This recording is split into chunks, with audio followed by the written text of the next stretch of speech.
लिटकेन art और culture works प्रस्तुत करते हैं कहानी वो लड़की। इसके लेखक व प्रस्तुतकर्ता है योगेश कानवा। मैं हमेशा की तरह आज भी अपनी गाड़ी लिए अपनी ही मस्ती में एक अनजानी सी डगर पर चलता जा रहा था। अनदेखे गांव, अनदेखे लोग और मैं आपस में एक दूसरे को बस विस्मय भरी नजर से देख पड़ लेते थे। मेरे लिए कौतूहल का विषय था आज भी वही संस्कृति, वही लोकाचार और वही गांव की पगडंडियां। और उनके लिए कौतूहल का विषय था बड़ी सी चमचमाती गाड़ी और कोई शहरी बाबू। वैसे गांव वाले लोग इन शहरी बाबुओं पर बिल्कुल भी विश्वास नहीं करते हैं।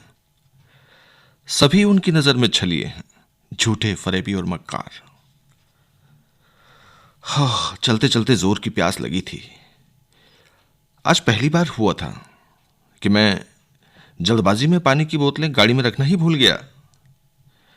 अचानक एक छोटी सी ढाणी नजर आई। मैंने गाड़ी का रुख उधर ही कर लिया।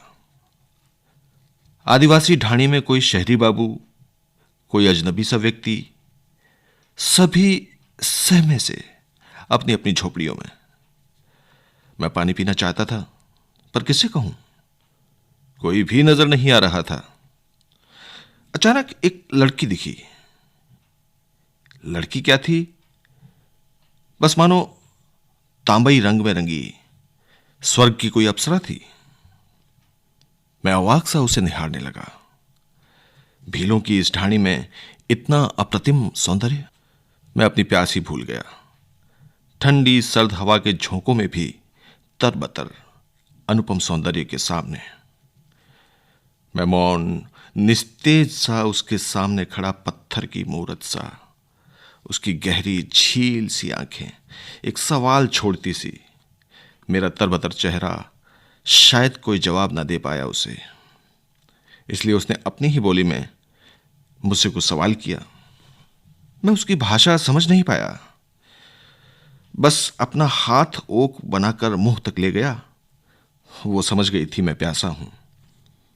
वो धीरे से मुस्कुराई और अपनी चरुए से पानी की धार मेरी ओक में डाल दी। मैं पीता रहा कि फैलाता रहा, मुझे मालूम नहीं। बस तंद्रा तो तब टूटी जब वो खिलखिलाकर हंस रही थी। उसकी मासूम खिलखिलाहट ने उसके सौंदर्य को कई गुना बढ़ा दिया था। वो अपना चरू भरकर खिलखिलाती सी चली गई।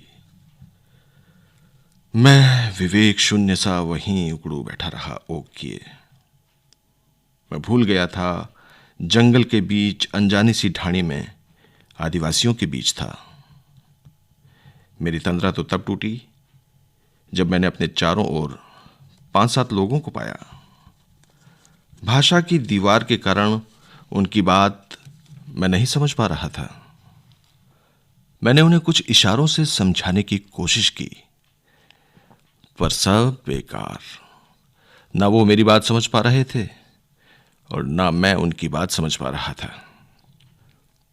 बस वो अपलक मुझे घूर रहे थे और मैं निरीह पशु सा जंगल के राजा की ढाणी में।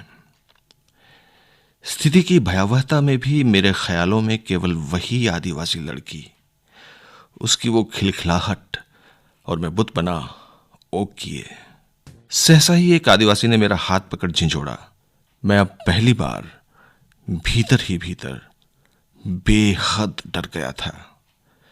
मुझे लगा अब जीवन का अंत यही होने वाला है। मैंने कई किस्से सुने थे, कुछ फिल्मों में भी देखा था। अनजान युवक आदिवासी बस्ती में किस तरह बलि चढ़ाया जाता है। तभी वो लड़की आई और अपनी ही बोली में मानो सबसे कुछ कह रही थी। उस व्यक्ति ने मेरा हाथ छोड़ दिया। वो मेरे पास आकर बड़े ही सहज भाव से बोली, तुम शहरी बाबू हो, हमारे रस्म रिवाज नहीं जानते हो। तुमने जिस तरह से ओक करके पानी मांगा वो हमारे यहाँ विवाह प्रस्ताव माना जाता है। जब कोई लड़का किसी लड़की का हाथ मांगता है तो हमारे यहाँ इसी तरह से उकड़ू बैठ ओक कर पानी मांगता है। मैं जानती हूँ तुम प्यासे थे। मैं उसके मुंह से हिंदी भाषा सुनकर अवाक सा रह गया। एक तो उसका सौंदर्य और ऊपर से उसके मुंह से मेरी अपनी भाषा। मैं एकदम निरुत्तर उसे अपलक देखता रहा, कुछ हसरत भरी निगाह से। शायद वो भी मेरे मनोभावों को समझ चुकी थी। वैसे दिखने में तो बहुत हैंडसम हो तुम। उसके मुंह से हैंडसम शब्द सुनकर तो मुझे जैसे बिजली का तेज झटका सा लगा ही। इस बार तो मेरा मुंह खुला का खुला ही रह गया। वो जोर से खिलखिलाई। जब खिलखिलाहट रुकी तो बोली, देखो ये लोग तुम्हें इस प्रकार से अब जाने नहीं देंगे। फिर भी यदि मैं तुम्हें पसंद नहीं हूँ तो तुम्हारे बचाव के लिए मैं कुछ उपाय सोचती हूँ। हाँ, इस वक्त तो अब तुम्हारा यहाँ से जाना नामुमकिन है। इस वक्त तो तुम बस मेरे पीछे आ जाओ। अच्छा ये बताओ, तुम विवाहित हो या अविवाहित? मैं बस उसे देखता रहा, कुछ भी ना कह पाया। उसने मेरा हाथ पकड़ा और अपने झोपड़े की ओर ले चली। पीछे सारे आदिवासी मस्ती में झूमते चल रहे थे, मानो एक निरीह को आज हलाल करना था। झोपड़े में पड़ी चारपाई पर उसने मुझे बिठा दिया। उसने इस बार फिर से पूछा, मुझसे शादी करोगे? इस बार मैं संयत हो चुका था। मुझे विश्वास हो गया था कि ये लड़की मेरी जान बचा लेगी। मेरी चेतना पूरी तरह से लौट चुकी थी।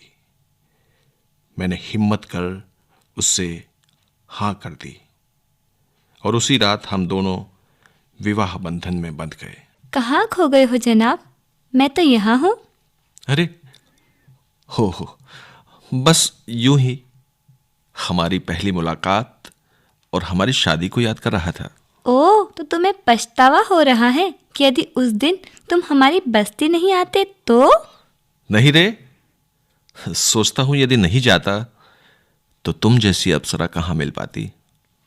मुझे आज भी अच्छे लगते हैं तुम्हारी ढाणी के वो पशुओं के ठाण, वो बुखारी कुतर मशीन और वो बिलोना जिसमें दही बिलोकर तुमने मुझे ताजा मक्खन खिलाया था। शायद वो तुम्हारे यहां कोई शगुन था ना? हाँ, वो इसलिए कि मेरा पति मक्खन जैसा नरम और मीठा रहेगा और पूरी जिंदगी खुशहाली रहेगी। और फिर हम दोनों एक दूसरे की बाहों में खो से गए। सोच रहा था बस यूं ही बनी रहे जीवन भर वो लड़की जो अब मेरी पत्नी है, जिसमें आज भी जिंदा है वो लड़की। हाँ, वो लड़की। ये थी गीतों भरी कहानी वो लड़की। इसमें भाग लेने वाले कलाकार थे पूरन रंगास्वामी और प्रकाश खत्री।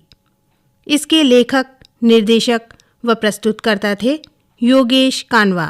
ये थी Lipton art and culture works की प्रस्तुति कहानी वो लड़की। हमें उम्मीद है ये कहानी आपको बहुत पसंद आई होगी। यदि आपको पसंद आई है तो सब्सक्राइब करें और लाइक करें।